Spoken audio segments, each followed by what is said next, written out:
ने उस टाइम कहा था कि मैं अपना फ़ैसला अल्लाह पे छोड़ता हूँ, तो जैसी करनी वैसी भरनी। और आज जो बोया था इमरान साहब ने वो आज काट लिया है उन्होंने।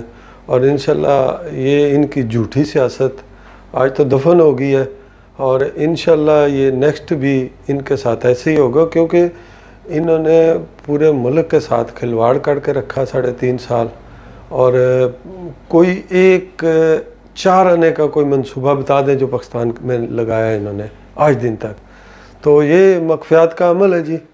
और इसकी चक्की में जो आता है वो पिसता है। आज इमरान खान की बारी है और हमें फ़ख्र है अपनी अदलिया पे, अपनी अफवाज पे, और हम उनके शाना बेशाना खड़े हैं इंशाअल्लाह। और ये जो है ना, ये कौम के लिए खुशखबरी है कि इस नौसत से जान छूटी हमारी।